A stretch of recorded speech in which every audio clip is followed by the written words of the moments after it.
Oi, pessoal, sejam bem-vindos ao meu canal. Para quem tá caindo aqui do nada, não conhece ainda o meu canal, toda semana eu trago relatos sobrenaturais aqui para vocês ou da maldade humana.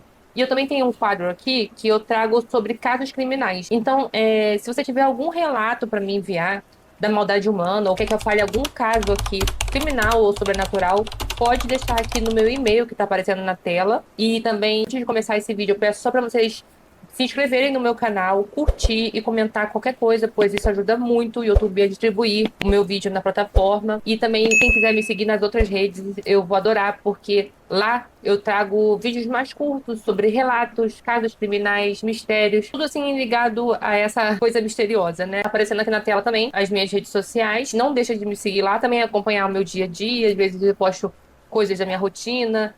E é isso. Como vocês sabem, eu não gosto de enrolar aqui na introdução, né? Não gosto de prolongar aqui. Então, vamos para o relato sobrenatural de hoje, que tá bem pesado. Vocês vão gostar, vai prender muito vocês, eu tenho certeza. E é isso. Vamos começar.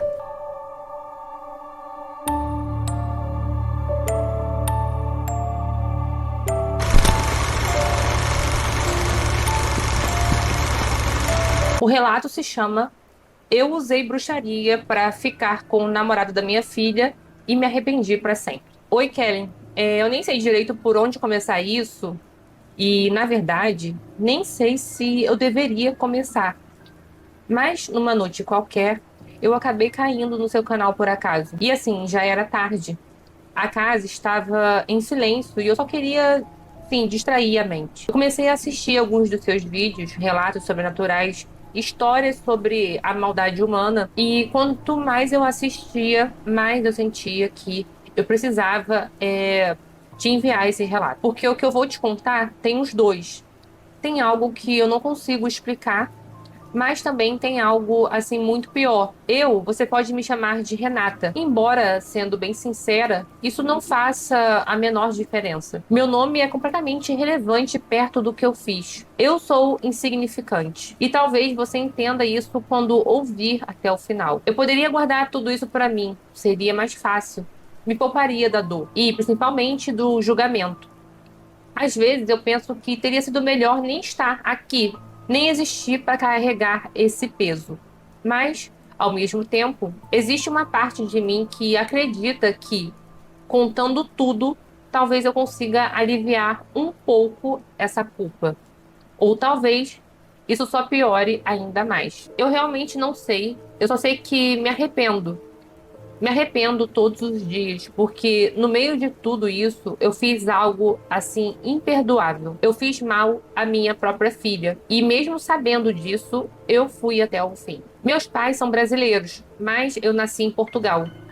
Durante muitos anos, a gente vivia entre os dois países. Todo ano voltávamos ao Brasil para passar as férias, até que, quando eu tinha 9 anos, nos mudamos de vez. Eles queriam recomeçar, tinham perdido dinheiro em um negócio em Portugal e decidiram investir aqui. Abriram um comércio e, com o tempo, as coisas começaram assim a melhorar. Mas essa parte da minha vida não é o que realmente importa. O que importa é quem eu era. Até os meus 25 anos, eu era uma mulher assim feia. E não é exagero, nem insegurança. Eu era. Meus traços eram assim desarmoniosos, meu corpo não ajudava. E desde muito nova, eu aprendi isso da pior forma possível. Na escola, eu só era ignorada. Eu era alvo. Risadas, olhares, comentários e os apelidos. Os apelidos eram os piores. E conforme eu crescia, parecia que tudo em mim ficava ainda mais evidente, ainda assim mais errado. Com o tempo, eu fui me fechando, fiquei tímida, quieta, invisível. Minha casa virou meu refúgio, porque lá fora eu simplesmente não me encaixava. Fazer amizades era difícil, quase que impossível. Até que, aos 19 anos, eu descobri os chats online. Ali, ninguém me via. Ali, eu podia ser assim quem eu quisesse. E eu podia mentir, dizer que eu era bonita, que tinha um corpo perfeito, que era tudo aquilo que na vida real eu nunca fui. E no começo parecia inofensivo, mas aquilo foi me consumindo aos poucos. Eu passava horas ali, dias, criando versões de mim mesma que eram melhores, aceitas, desejadas. E foi nesse mundo que eu conheci ele. O nome dele era Bruno. E diferente de todos os outros, com ele foi, assim, diferente desde o início. Ele não quis saber como eu era. Ele não pediu fotos, não pediu descrição. Na verdade, ele pediu o contrário. Disse que não queria saber da minha aparência e que também não iria dizer a dele, porque, segundo ele, a beleza de verdade vinha de dentro. E aquilo me pegou desprevenida. Era tudo o que eu sempre quis ouvir. E pela primeira vez, eu não precisei mentir. Nossas conversas começaram simples, mas com o passar dos dias, foram ficando cada vez mais intensas. Quando eu percebi, já pensava nele o tempo inteiro. Acordava querendo falar com ele, dormia imaginando a voz dele, e 2 meses se passaram assim, até que decidimos trocar nossos números. E aí, tudo ficou ainda mais profundo. Passávamos horas em ligação, conversávamos assim sobre tudo. Sobre a vida, sobre medos, desejos, coisas que eu nunca tive coragem de contar pra ninguém. E aos poucos eu fui me abrindo, sem medo, sem vergonha. Com ele eu conseguia ser assim eu mesma, sem aquele peso constante de estar sendo julgada. E quando meus pais não estavam em casa, aquelas ligações se tornavam o melhor momento do meu dia. Era como se, por algumas horas, eu deixasse de ser aquela garota invisível. E antes que eu percebesse, eu já estava completamente envolvida, apaixonada. 6 meses depois que nos conhecemos, ele disse que, assim, não aguentava mais. Queria me ver, que me amava, e que só ouvir minha voz não era mais o suficiente. E no fundo, eu sentia o mesmo, Kellen. Mas também, assim, sentia medo, muito medo, porque, diferente dele, eu sabia exatamente o motivo de ter me escondido por tanto tempo. Mesmo assim, eu aceitei. Marcamos de nos encontrar em um sábado na praça principal do centro da cidade. E, para facilitar, combinamos de usar uma camiseta vermelha. Eu cheguei primeiro e lembro até hoje da sensação. Meu coração parecia que ia sair pela boca. Cada pessoa que passava, eu me perguntava se era ele. Decepção. E naquele momento eu senti algo que não esperava. Decepção. Ele não era bonito. Na verdade, ele era feio. Sem graça, comum. Mais feio do que eu imaginava. E isso me chocou, porque por algum motivo eu sempre achei que alguém assim como ele, que falava daquele jeito, que parecia tão seguro, fosse diferente. Mas não era. E o pior, eu sabia que ele estava pensando exatamente a mesma coisa sobre mim. A diferença é que eu já estava acostumada com isso. A gente tomou um sorvete, conversou ali um pouco, mas o clima não era mais o mesmo. Quando eu cheguei em casa, ele me mandou mensagem, perguntou se eu tinha me decepcionado. Disse que percebeu algo no meu olhar. E eu menti. Disse que não, que tinha só sido impressão dele. Que eu tinha achado ele bonitinho, mas não era a verdade. Só que no fundo, eu sabia que não tinha escolha. Homens bonitos nunca iam me querer. E além disso, ele era a única pessoa que realmente estava ali por mim. O único que me ouvia, o único que me fazia sentir alguma coisa. Então eu continuei. E foi assim que eu comecei um relacionamento que mudaria completamente a minha vida. No começo, eu me convenci de que aquilo era o suficiente, que a aparência não importava e que o que a gente tinha era real. E de certa forma, era mesmo. A gente se dava bem, conversava sobre tudo. Ele era gentil comigo, paciente, presente, coisas que ninguém nunca tinha sido. Então eu ignorei o que eu senti naquele primeiro encontro, né? Ignorei a decepção, ignorei o incômodo, porque no fundo eu acreditava que aquela era a minha única chance. E com o passar dos meses, a gente começou a namorar. E pouco tempo depois, ele me levou para conhecer a família dele. E eu ainda lembro perfeitamente do momento em que entrei naquela casa. Assim, não era uma casa, era uma mansão. Tudo ali parecia distante da realidade que eu conhecia. Móveis impecáveis, decoração luxuosa, um silêncio que parecia caro. E foi ali que eu descobri. O Bruno era rico, muito rico. Os pais dele tinham uma rede de supermercados com várias filiais espalhadas pela cidade. E ele era filho único, o único, bem dizer assim, herdeiro. Naquele momento, algo dentro de mim mudou. Eu senti. Foi como se uma chave tivesse virado, sem que eu percebesse. Antes, eu ainda tinha dúvidas sobre continuar com ele, mas depois daquilo, as dúvidas simplesmente desapareceram, como se nunca tivesse existido. Eu me convenci de que era destino, de que finalmente a vida estava me dando alguma coisa em troca de tudo que eu já tinha passado. E eu agarrei isso com força. Logo, oficializamos o namoro. E não demorou muito para que eu começasse a trabalhar em uma das empresas da família dele. Comecei como supervisora, mas rapidamente fui promovida. Passei a ganhar um salário que eu nunca imaginei ter: dinheiro, estabilidade, conforto. E pela primeira vez na vida, eu comecei a mudar. Com o tempo, aquele dinheiro começou a transformar a minha aparência. Mas assim, não era de forma natural. Procedimentos, tratamentos, mudanças. Eu não virei uma mulher bonita, mas deixei de ser completamente rejeitada. Digamos que eu melhorei o suficiente para não ser ignorada, o suficiente para me sentir menos invisível. Aos 21 anos, eu engravidei e, por causa disso, tivemos que nos casar às pressas. Os pais dele fizeram uma festa enorme, luxuosa, perfeita. E como presente nos deram uma casa. E que casa! Piscina, espaço enorme e até uma horta, como se fosse uma vida de novela. Pouco tempo depois, minha filha nasceu, Marcela. E assim, eu vou ser sincera, quando eu olhei para ela pela primeira vez, eu já sabia. Filha de dois pais como nós, não tinha como ser diferente. Ela não era bonita, mas diferente de mim, ela nasceu com algo que eu nunca tive. Sorte, muita sorte. Porque, além dela ser saudável, ela nasceu em um berço de ouro. Ela teve de tudo: as melhores escolas, aulas de balé, roupas, brinquedos, tudo que você, assim, puder imaginar. E, surpreendentemente, isso não faz dela uma pessoa ruim. Marcela era doce, simpática,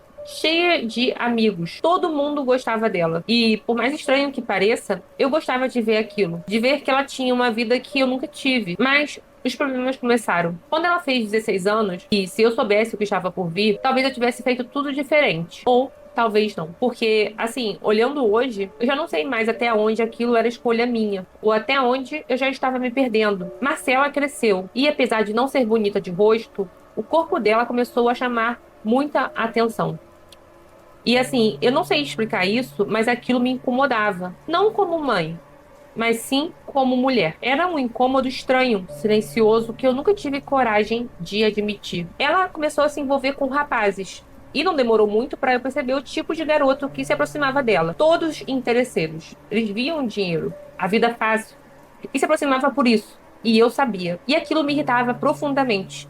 A gente brigava muito. Ela dizia que eu estava exagerando, que eu era controladora. Chegou a dizer que eu tinha inveja dela. E naquela hora eu ri, mas não porque era absurdo, e sim porque uma parte de mim sabia que não era totalmente mentira. Eu tentava relevar. Dizia pra mim mesma que era fase, que adolescentes são assim. E de certa forma, ela não se apegava a ninguém. Era um garoto diferente a cada mês. E isso me tranquilizava, porque eu não queria ver minha filha sofrer. Ou pelo menos era isso que eu dizia pra mim mesma. Até que um dia ela chegou diferente, mais quieta, mais séria, e disse: Mãe, eu conheci alguém. E assim, o jeito que ela falou já não era o mesmo de antes. Não era empolgação passageira, era outra coisa. Ela disse que estava gostando de verdade e que, quando tivesse certeza, iria apresentar ele pra gente.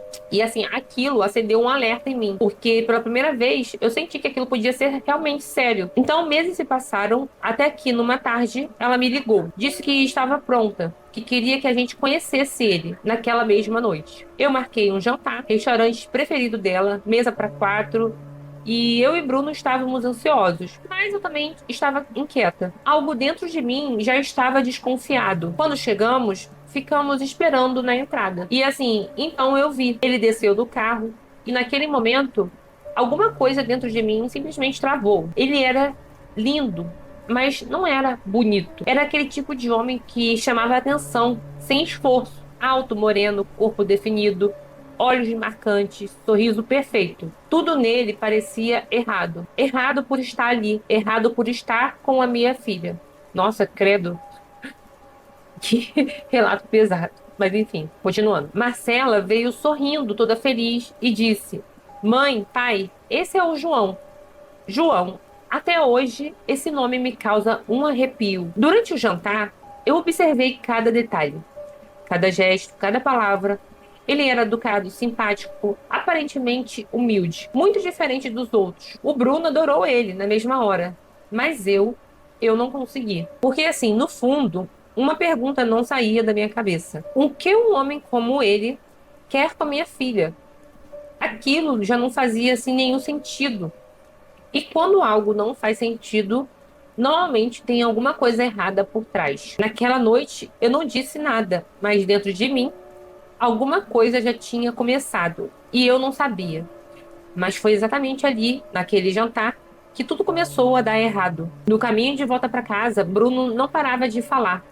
Ele estava animado. Dizia que, finalmente, nossa filha tinha encontrado alguém decente.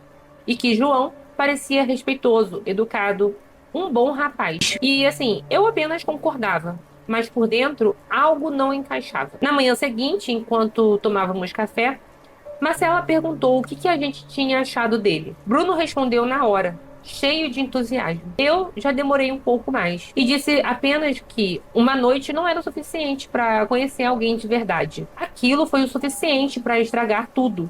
Marcela se irritou. Disse que eu sempre tentava ver problema em tudo. Bruno me lançou um olhar de reprovação e, naquele momento, eu percebi. Talvez eu estivesse passando do ponto. Fui até o quarto dela depois, pedi desculpas. Disse que só estava com medo.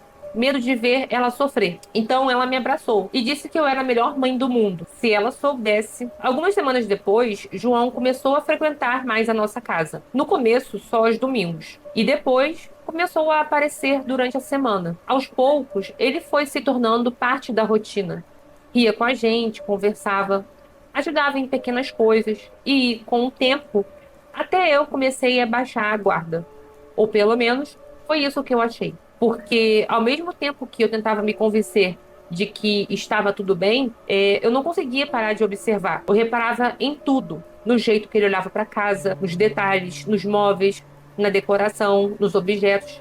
Era um olhar assim sutil, mas eu reconhecia, porque eu já tive aquele mesmo olhar, e olhar de quem vem de pouco e de repente está cercado de tudo. Aquilo me fez pensar que talvez eu estivesse certa. Talvez ele não fosse tão diferente dos outros. Então eu decidi. Eu precisava ter certeza, mesmo que ninguém concordasse comigo. Eu ia descobrir quem João realmente era. Então eu comecei a falar com Bruno sobre isso. Disse que achava estranho, que queria investigar melhor. E ele disse que eu estava paranoica, que eu precisava deixar nossa filha viver, que se João fosse interesseiro, ela aprenderia com o tempo. E aquilo me irritou profundamente, porque para mim não era uma opção esperar dar errado. Eu não ia deixar isso acontecer. Então, eu fiz algo que hoje me dá vergonha só de lembrar. Eu comecei a seguir ele, escondida. No começo, eu seguia Marcela, porque eu não sabia onde João morava. Esperei um sábado, no dia de folga, e assim que ela saiu de casa, eu fui atrás. Mantive distância,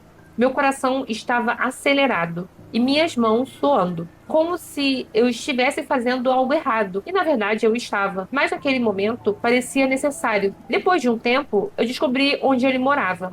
E como eu suspeitava, era um bairro simples, bem simples. E aquilo, de certa forma, confirmou o que eu pensava. Mas não era o suficiente. Eu precisava saber mais, muito mais. Então, nos dias seguintes, eu comecei a observar a rotina dele. Saía do trabalho com desculpas, inventava problemas com o carro, mentia assim para todo mundo. Ficava parada na rua dele esperando, horas às vezes, até conseguir ver ele sair. Descobri que ele ia para a faculdade, que frequentava uma academia e que voltava para casa, sempre nos mesmos horários. E com o tempo, eu fui montando tudo, cada detalhe da vida dele, como se eu estivesse estudando ele. Quanto mais eu observava, mais confusa eu ficava. Porque eu não encontrava nada de errado. Nada. Nenhuma outra mulher. Nenhum comportamento suspeito. Nada. Ele parecia assim perfeito. E isso me incomodava ainda mais. Porque no fundo, eu queria encontrar um defeito. Um motivo para provar que eu estava certo. Mas não tinha. E foi aí que tudo começou a mudar. Porque, sem perceber, eu parei de observar ele por desconfiança e comecei a observar porque eu queria. No começo, eu tentei negar. Disse para mim mesma que era só hábito, que eu já tinha começado e agora só estava terminando. Mas não era. Eu sentia falta. E assim, era falta de ver ele saindo de casa, falta de acompanhar cada passo, falta daquela sensação estranha no peito quando ele aparecia. Aquilo já não era mais sobre proteger a minha filha. Era sobre mim. E isso foi a primeira coisa que deveria ter me assustado, mas não assustou. E com o tempo, João começou a ir cada vez mais à nossa casa. Não só aos domingos, mas durante a semana também. E sem que ninguém percebesse, eu comecei a incentivar isso. Dizia para Marcela chamar ele mais vezes. Inventava jantares, programas em família, qualquer desculpa, só para ele estar ali. E quando ele estava, eu não conseguia parar de olhar. No começo, eram só olhares rápidos, disfarçados, mas aos poucos foram ficando mais longos, mais demorados, mais assim perigosos. A gente começou a conversar mais, sozinho às vezes, coisas simples, sobre a vida, os planos dele, o futuro. Ele queria ser professor, tinha sonhos, queria viajar, conhecer a Europa, viver algo maior do que a vida simples que sempre teve. E eu me vi nele, na ambição, no desejo de crescer, na vontade de ter mais. Mas também vi outra coisa, algo que eu não deveria ter visto. Eu comecei a admirar ele, de verdade. O jeito que ele falava, o brilho nos olhos, a forma como ele enxergava o mundo. E quando eu percebi, aquilo já não era mais admiração, era outra coisa. Algo que eu não queria nomear, mas que crescia cada vez mais. E uma noite tudo ficou ainda mais claro. A gente estava viajando, uma viagem em família, ideia minha, Europa, e era o sonho dele. Eu fiz questão de proporcionar aquilo, não pela minha filha, mas por ele. Naquela noite estávamos num hotel. Bruno tinha ido tomar banho. Marcela estava no quarto ao lado e eu estava sozinha com João na varanda. A cidade iluminada, o silêncio, o clima assim perfeito. Ele estava encantado, sorrindo, agradecendo pela viagem, e então ele me abraçou. Um abraço simples, inocente, mas naquele momento eu senti algo completamente errado. O meu corpo reagiu, meu coração disparou, e quando ele se afastou, nossos olhares se encontraram. E por alguns segundos, o tempo simplesmente parou. E assim, eu não sei explicar, mas havia algo ali, algo que não deveria existir. E naquele instante, eu quis beijar ele. Eu, mãe da namorada dele. Eu senti aquilo com toda a força. E foi aí que o medo veio, de verdade, porque eu entendi. Eu tinha passado de todos os limites. Então eu saí dali rápido, inventei uma desculpa e fui pro quarto, tentando respirar, tentando entender o que estava acontecendo comigo. Mas assim, nada adiantava, porque a partir daquele momento, nada mais seria como antes. Durante o resto da viagem, eu tentei me afastar, evitar, ignorar, controlar, mas tudo era inútil. Quanto mais eu tentava fugir, mais forte aquilo ficava. E eu passei a observar ele de outra forma. O corpo, o jeito, o sorriso, tudo. E o pior, eu comecei a sentir repulsa pelo meu próprio marido, o Bruno. O homem que sempre esteve comigo, que nunca me julgou, que me deu de tudo, mas de repente já não era mais o suficiente. Nada nele me atraía, nada. E isso só torna tudo ainda mais errado. Então, quando voltamos da viagem, João ficou alguns dias sem aparecer. E, ao invés de alívio, eu senti falta. E assim, uma falta absurda, insuportável. Eu não aguentei e comecei a dar um jeito de trazer ele de volta. Pedi para Marcela chamar ele para jantar. Me ofereci para cozinhar. Fiz de tudo, só para ver ele de novo. E quando ele apareceu, eu soube. Aquilo já tinha saído completamente do controle. Eu senti uma alegria absurda, desproporcional, só de ver ele entrando pela porta. O jeito que ele sorria, o jeito que ele falava, cada detalhe parecia intenso demais. Então, durante o jantar, eu mal consegui me concentrar. Minha atenção estava toda nele, nos movimentos, na voz, nas mãos. Eu estava simplesmente hipnotizada. E naquela noite, eu fiz algo que nunca imaginei que faria. Eu pedi para ele dormir lá. Inventei a desculpa de que já estava tarde, que seria perigoso ele voltar sozinho. E Marcela adorou a ideia. Bruno também não viu problema e ele aceitou. Mas eu não dormi. Não consegui. Fiquei na sala com a TV ligada sem realmente assistir nada. Minha mente estava tomada por ele, por pensamentos que eu tentava afastar, mas não conseguia. Até que, por volta das 2 da manhã, eu ouvi passos, lentos e silenciosos. O meu coração disparou. E quando eu virei, era ele, o João. Ele estava com roupas simples, um short que Bruno tinha emprestado, e naquele momento eu perdi completamente o controle. Meus olhos percorreram cada detalhe, sem disfarçar e sem conseguir.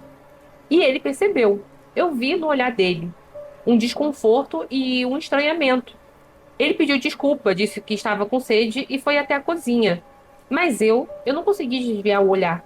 Fiquei ali, só observando, como se aquilo já não fosse mais errado o suficiente. E naquela noite eu fiz algo ainda pior. Eu fui até o quarto e acordei o Bruno. Mas não porque eu queria ele. Era porque eu não conseguia parar de pensar no João. E eu precisava aliviar aquilo, mesmo que fosse da forma mais errada possível. Na manhã seguinte, eu acordei diferente, mais leve e, ao mesmo tempo, mais perturbada. Bruno até comentou, disse que eu parecia mais carinhosa, mais próxima. Mal sabia ele o motivo. A partir daquele dia, eu comecei a arrumar desculpas. Desculpas para ter o João por perto. Finais de semana juntos, almoços, passeios, qualquer coisa. Eu dizia que queria aproximar ele e a família, mas na verdade eu só queria ele. E com o tempo, aquilo virou uma obsessão. Eu pensava nele o tempo todo. Sonhava, imaginava, desejava. E o pior, eu comecei a ver a minha própria filha como um obstáculo. Isso é difícil de admitir, mas é a verdade. Eu amava a Marcela, mas eu queria ele, muito mais. E isso me destrói até hoje. Eu comecei a invejar ela, a juventude, o corpo, o fato de ele olhar para ela daquele jeito. E dentro de mim, algo foi quebrando, se tornando mais frio, mais egoísta, mais perigoso. Eu cheguei a rezar, sim, rezar, para que eles terminassem, para que ele largasse ela, para que, de alguma forma, ele fosse meu. E foi aí que eu comecei a cogitar algo. Algo que, até então, eu nunca levei a sério, mas que, naquele momento, parecia a única solução. E só de lembrar disso hoje me dá um nó no estômago, porque até aquele momento eu nunca acreditei nessas coisas, nunca. Achava que era tudo invenção, enganação, mas eu não estava mais pensando com clareza. Eu estava desesperada, obcecada. E a ideia de perder o João, de ver ele se casar com a minha filha, era insuportável. Parecia que alguém estava arrancando algo de dentro de mim. E quanto mais eu pensava nisso, mais aquilo fazia sentido, como se fosse a única saída. Na manhã seguinte, eu acordei decidida. Peguei o celular e comecei a procurar amarração amorosa, feitiço para separar casal, como fazer alguém apaixonar por mim. Eu passei horas entrando em site, lendo depoimentos, vendo relatos, e a maioria parecia absurda, mas teve um que me chamou a atenção.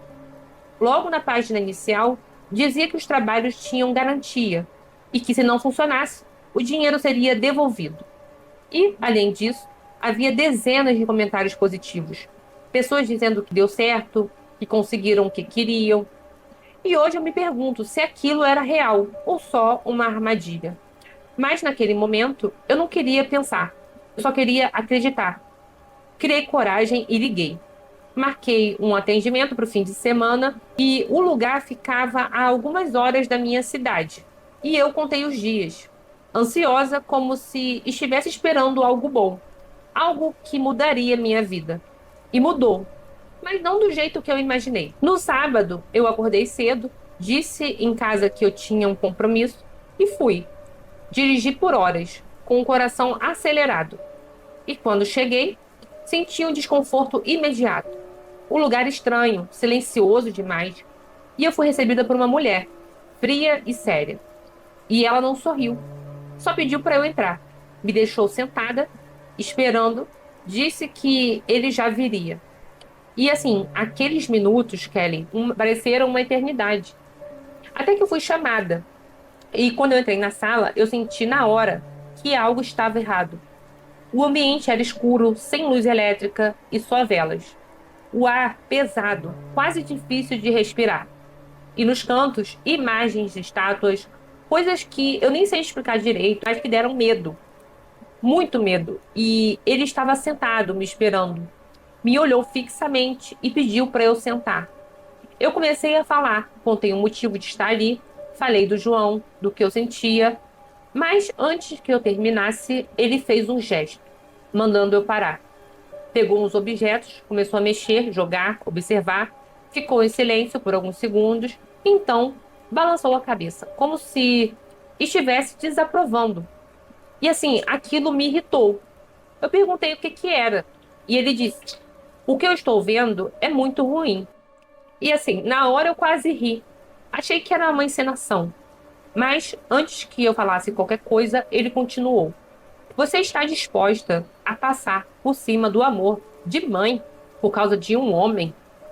Na hora eu congelei, porque eu não tinha dito isso. Não daquele jeito, não com aquelas palavras, né?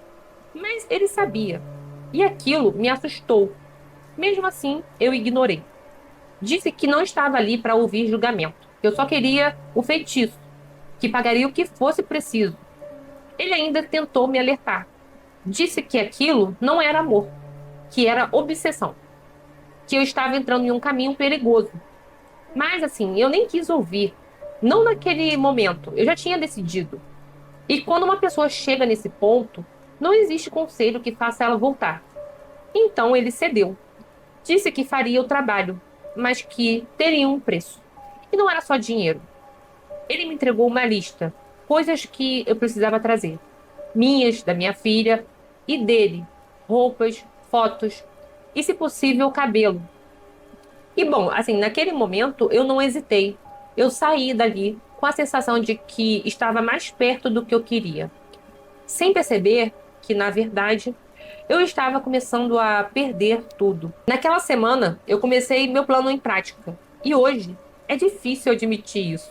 Mas naquele momento, eu não senti culpa nenhuma. Eu pedi desculpas para Marcela e para o João. Disse que tinha exagerado, que estava nervosa com a notícia do casamento. Fingi arrependimento, fingi apoio. E para reforçar aquilo, fiz algo ainda mais absurdo. Aluguei a casa de praia de novo. Disse que queria comemorar, que a gente precisava aproveitar aquele momento em família. E o Bruno ficou feliz, me abraçou, orgulhoso. Se ele soubesse. No domingo, enquanto todos estavam distraídos na piscina, rindo, vivendo, eu subi sozinha. Fui direto para o quarto deles. Meu coração estava disparado. Minhas mãos tremiam, mas eu não parei. Procurei rápido e encontrei uma camiseta dele, ainda com o cheiro dele. Peguei, escondi na minha bolsa e saí, como se nada tivesse acontecido. Naquele momento, eu tinha cruzado mais um limite e nem percebi. No dia seguinte, voltei até ele. Entreguei tudo, cada item e o dinheiro. Ele ainda me olhou sério, perguntou se eu tinha certeza. Mas eu nem deixei ele terminar. Eu queria aquilo a qualquer custo. Então ele fez. Se ajoelhou diante de uma daquelas imagens, murmurou coisas que eu não entendia, e o ambiente ficou ainda mais pesado, mais estranho e mais sufocante. Depois de alguns minutos, ele voltou e me entregou um pequeno frasco. Disse que aquilo ali era essencial, que eu precisava colocar na bebida ou na comida dele, e que em até 21 dias ele seria meu. Eu saí dali com o coração acelerado, uma mistura de ansiedade e uma estranha inquietação, como se algo estivesse errado. Mas eu ignorei. Eu só conseguia pensar em uma única coisa: finalmente ele seria meu. Mas o destino, ou o que quer que fosse aquilo, ainda tinha planos para mim. Naquele final de semana, João não apareceu. E assim, eu quase enlouqueci. Parecia que o tempo não passava. Eu só pensava no momento certo, na hora certa, no dia certo. Até que finalmente os 21 dias começaram a correr. E junto com eles, as coisas começaram a mudar. No começo, foram pequenas coisas, discussões bobas, desentendimentos sem sentido. Mas aos poucos foi piorando. Marcela começou a reclamar. Dizia que eles estavam brigando por tudo, que nada fazia mais sentido e que ele estava diferente, frio e distante. E enquanto ela desabafava comigo, chorando e confusa, eu fingia preocupação, mas por dentro eu sentia algo que me dá nojo até hoje: satisfação porque para mim aquilo significava que estava funcionando, que eu estava conseguindo e que finalmente ele estava se afastando dela e se aproximando de mim. E assim, não demorou muito até que eles decidiram dar um tempo. E naquele momento eu soube, era a minha chance. Eu me arrumei como nunca antes, porque depois dos 25 eu já tinha mudado procedimentos, cuidados, dinheiro. Eu não era bonita, mas eu sabia me tornar desejável. E naquela semana eu fui até ele sozinha, sem avisar. Passei na faculdade, esperei, e quando ele saiu, eu fui até ele com um sorriso, uma desculpa pronta e algo muito mais perigoso em mente. Passei antes em um lugar, comprei um lanche e preparei tudo. Coloquei no suco, sem hesitar e sem pensar. Quando ele entrou no carro, eu já sabia, não tinha mais volta. Meu coração estava acelerado, mas ao mesmo tempo eu sentia uma calma estranha, como se tudo já estivesse decidido. Entreguei o lanche para ele, sorri, puxei assunto, fingi naturalidade, mas assim, por dentro, eu só conseguia pensar em uma coisa: bebe. E ele bebeu. Tudo. Sem desconfiar de nada. Cada gole era como se eu estivesse me afastando mais de quem eu já fui um dia. A gente ficou ali, dentro do carro, conversando por um tempo, e ele começou a se abrir. Disse que estava confuso, que talvez ele e a Marcela tinham se precipitado, e que aquele tempo era necessário. Eu ouvia tudo, mas não como uma mãe, como uma mulher. Uma mulher que estava vendo a oportunidade perfeita surgir. E antes de ir embora, eu fiz mais um movimento. Perguntei se ele aceitaria sair comigo no fim de semana. Inventei uma história, disse que estava passando por problemas e que precisava conversar. Ele hesitou, e por um segundo eu achei que ele recusaria. Mas não, ele aceitou. E aquilo foi o suficiente para alimentar ainda mais tudo que já estava fora do controle dentro de mim. No dia marcado, eu levei ele a um lugar bonito. Eu queria impressioná-lo. Queria que ele me enxergasse de outra forma. Conversei, me aproximei, toquei na mão dele, testei limites e percebi, ele ainda resistia. Havia algo nele que me mantinha no lugar que eu realmente era, a mãe da namorada dele. Mas eu não desisti, porque eu acreditava que só era questão de tempo, que o feitiço faria o resto. E fez. Dias depois, ele me procurou. Disse que não queria me perder, que gostava da minha companhia, que se sentia bem comigo. E naquele momento eu soube. Eu tinha conseguido. Ou pelo menos, era o que eu achava. Convidei ele para casa de praia, só nós dois, sem Marcela, sem Bruno, sem ninguém. E ele aceitou. Sem questionar. No sábado, eu fui buscar ele.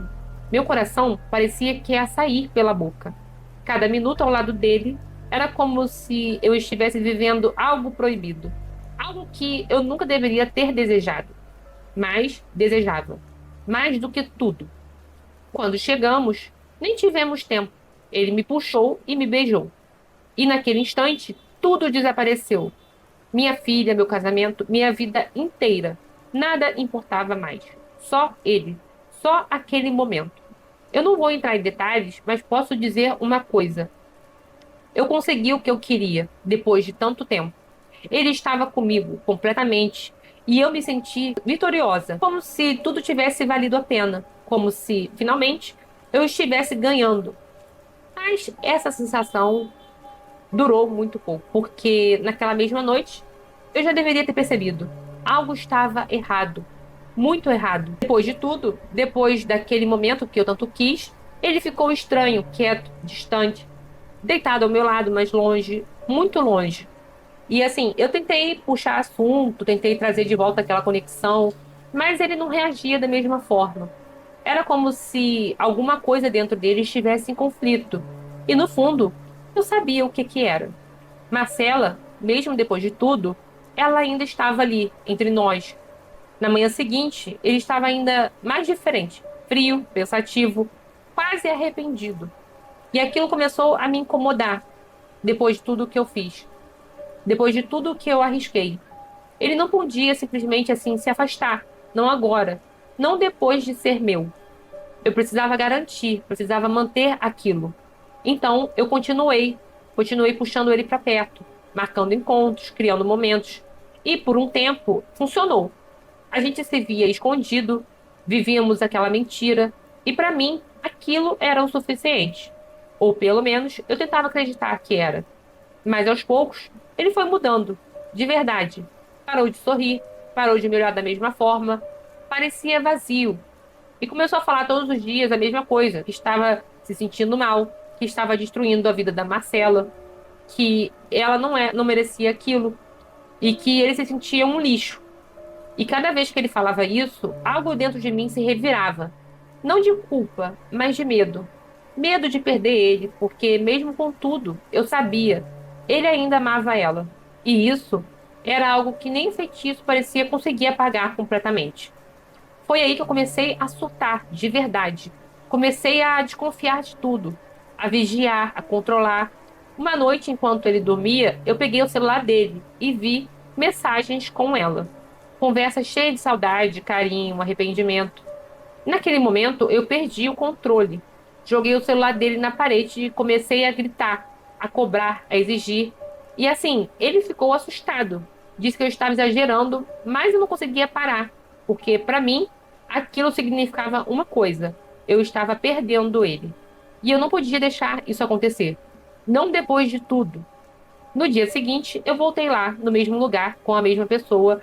Disse que o feitiço não estava funcionando e que eles ainda estavam se falando, que aquilo não podia acontecer. Ele então me olhou, sério, e disse: Eu te avisei. Disse que aquilo não era amor, que eu estava forçando algo que não deveria existir e que o destino estava contra mim. Mas eu não quis ouvir. De novo. Eu já tinha ido longe demais para parar. Então eu fiz pior, muito pior. Eu pedi outro feitiço, mais forte e mais definitivo. E dessa vez eu já não me importava com as consequências.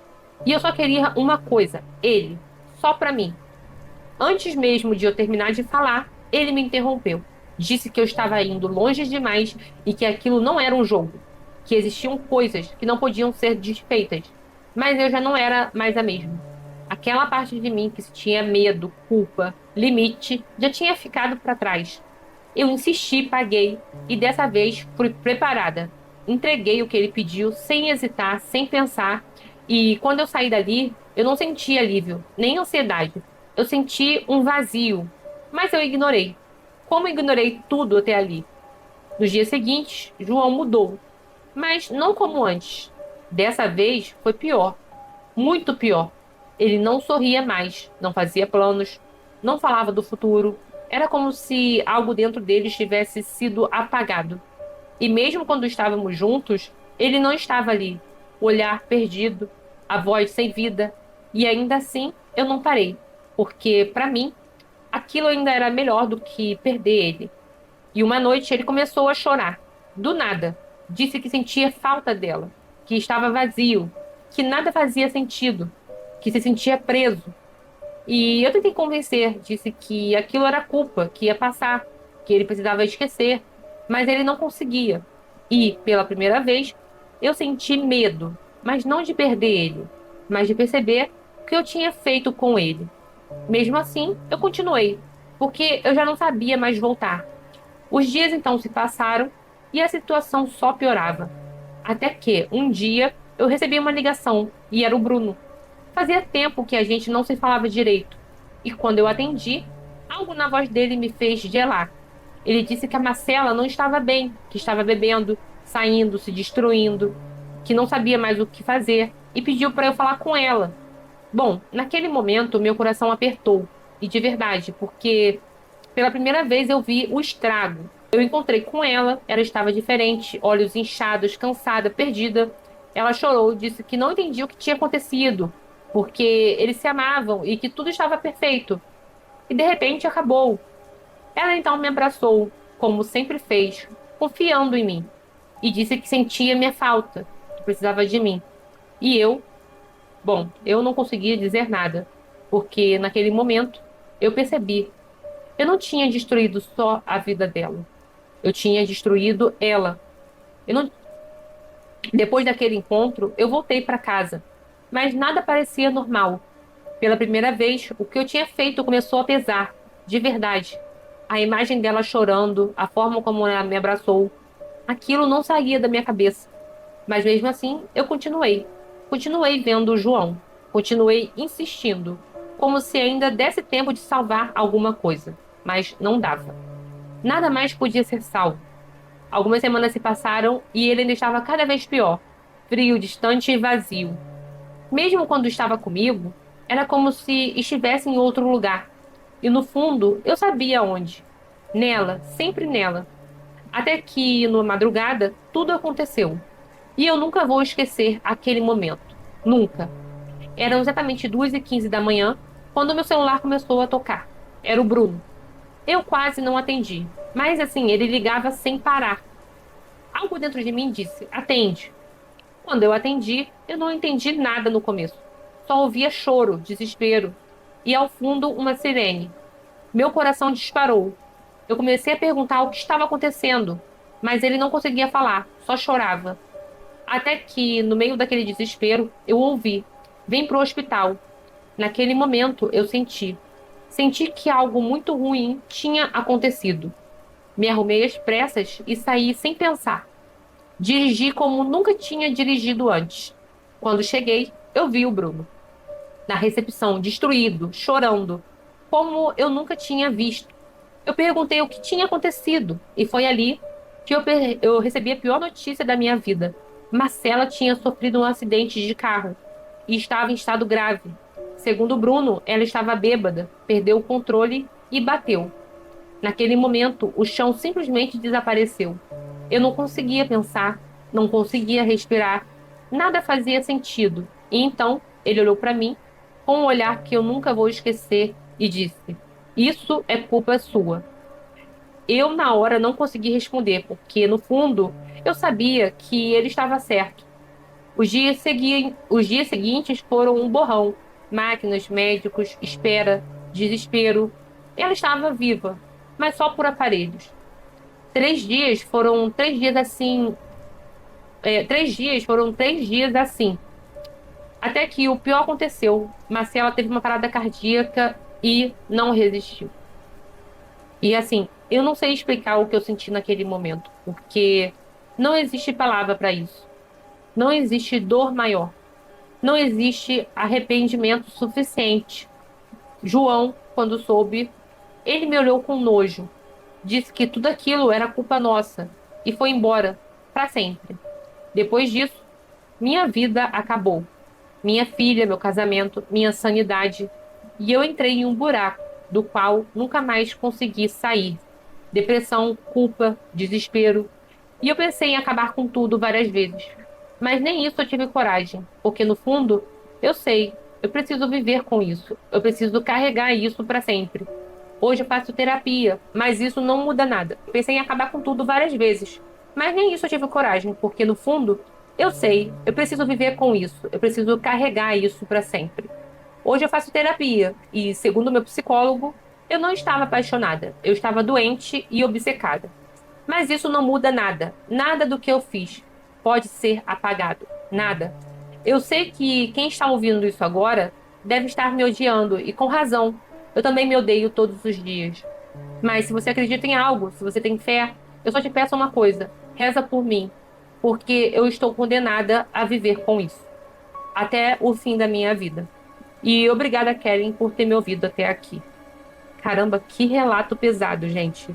Muito pesado. Me fez até sentir uma angústia, sabe? Gente, de verdade, eu fico muito impactada com esse tipo de história, porque, assim, ultrapassa um limite que a gente nem imagina dentro de uma relação, né, de mãe e filha. E é uma mistura muito intensa de carência, inveja e obsessão, que vai crescendo ali aos poucos até tomar conta de tudo.